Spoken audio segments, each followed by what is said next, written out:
Welcome back for another episode of 10-Minute Drawing Techniques. This is episode 11, the Introduction to Figure Drawing, with your host, Mark Chong, and the website is 10minutedrawing.blogspot.com. So anyway, about figure drawings, I'd like to explain a few of the ground rules of figure drawing. Basically, figure drawing, people think of it as drawing a person, and that's a really vague term. Even say, I'm going to draw an arm or a leg or a hand or a head, they're still really vague terms, and it can get really hairy, it can get really vague and complex and just hard to deal with. So rather than just saying we're going to draw a person, we're going to use the basic shapes that I've taught you up to this point. They're the ones that you've practiced and you understand, they're familiar to you, and use those to assemble a person. Or we're just going to arrange them. We're going to use them and they're going to be arranged in the shape of a person. So the reason why we use things like spheres, because spheres take up a certain amount of space in our minds. We can kind of tell, hey, it has a kind of solidity to it. It's easy to draw, and I can put an outline. I can put outlines on it to tell me, oh, the sphere is pointed, in this direction in space, and it's, we know how big it is and that kind of thing. We can use, if I wanted to draw a torso, I can figure, well, let's see, let's figure out, I want the torso to curve like so, okay? So this line here, this flowing line, I just use that to sort of tell me which way I want the torso to turn. Now I can construct a torso. Let's make a bunch of boxes, and they just happen to be arranged in the shape of the torso. Use my halfway points. Those are my halfway points right there.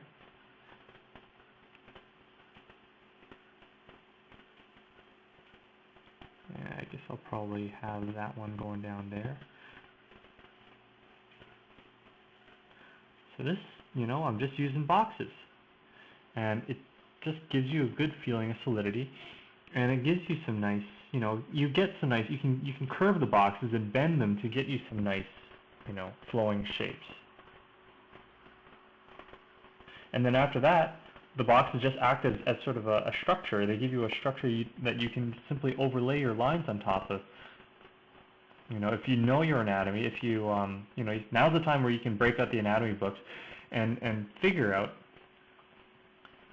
what connects to what muscles go where, and understand, where everything fits together. Now, anatomy becomes useful.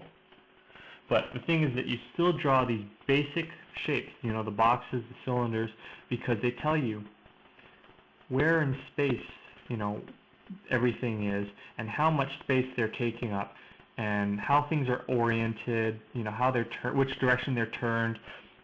That's why we use such simple shapes, because this way we don't think of it, oh, what does a leg look like at this angle or that angle? What does a leg look like when it's pointed at you or when it's turned away from you?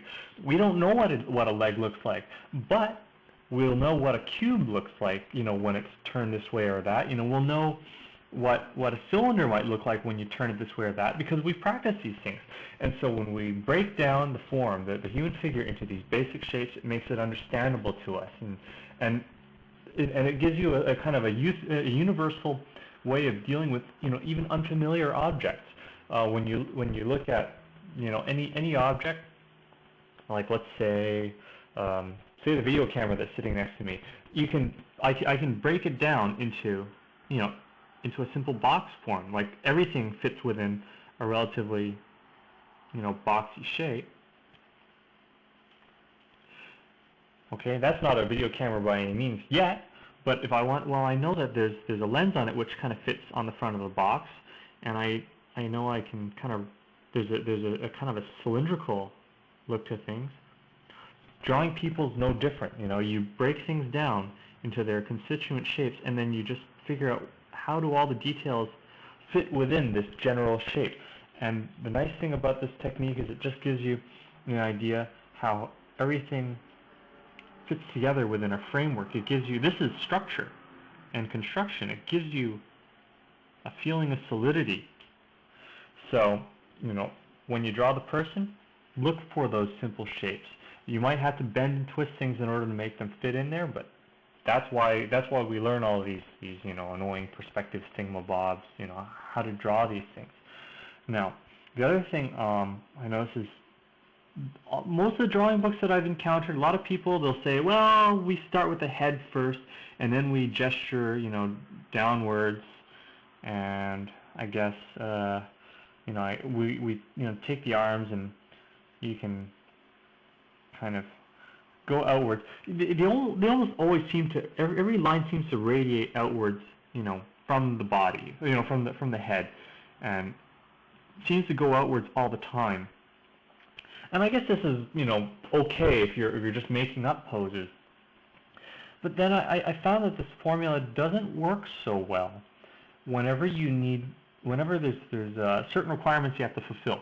If you have to have a person who's standing on solid ground, sitting on a chair, reading a book, in contact with things, you know, swinging a baseball bat, you know, got their hand on their hip, it doesn't quite work so well when you try and start from one point and then branch outwards, because you don't know exactly which way you're headed. So, you know, if I wanted to do something like, let's draw an arm and a hand. All right, let's say I need to have a person,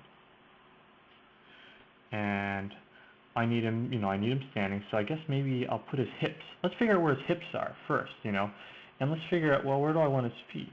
Well, I want his feet maybe.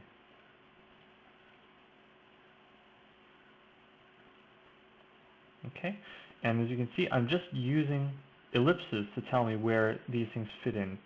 I'm not trying to put in any serious details, you know, at all. And then the next thing is that, well, hey, now I can clearly, it's almost like point to point, except now I can clearly see, you know, where do things have to fit in. If I need his hand on his hip, then I won't draw the shoulder and then move outwards towards the hip. I'll draw the hand on the hip first. And then from there I can figure, well, I guess the shoulder would be about here, but the shoulder has, you know, only so many places to go. So I'll put this, well, let's just put the shoulder there. And now, well, the elbow can only be within a very limited range of movement. So I can either, you know, put the elbow here, or I can put the elbow there. Let's put it there. And now I can start turning things into cylinders and figure out the volumes. If I needed his, you know, his hand on his head, I'm not going to just start with the shoulder and then, you know, go to the elbow and then figure out where the hand on the head is. You know, it's not so easy to work that way, because, you know, if I did something like, let's draw the elbow here, now I'm suddenly limited in the ways I can put his hand on his head. I can't put his hand up on top of his head because it won't reach. You know, the elbow's not it's too far away. It's not close enough to where his hand is. If I needed to do something like, let's say, you know, he's got to touch his head. Well, what I'll do is I'll start out, where's the finger point touching? And then go outwards from that. And now I can figure out, well, that's the finger, that's the body of the hand, here's where the wrist is. Okay, good. Now I can go and I can figure, well, I guess if the shoulder's here, then the elbow would, well, naturally be about here. You know, and there's the rest of the hand. So you can't use the same number of steps. You can't use the same step-by-step thing for each drawing, because you'll find that, you know, it doesn't work in some cases. You know, whenever there's contact, you'll find that one thing becomes more important than the other. You know, but if you can find out where that point of contact is, if you can find out where things absolutely have to be, then it'll tell you the information as to where everything else, you know, is going to lie without it looking weird. Anyway, running out of time, got another 20 seconds to go. We'll continue this, have another part 2 of Introduction to Figure Drawing. Take care, guys.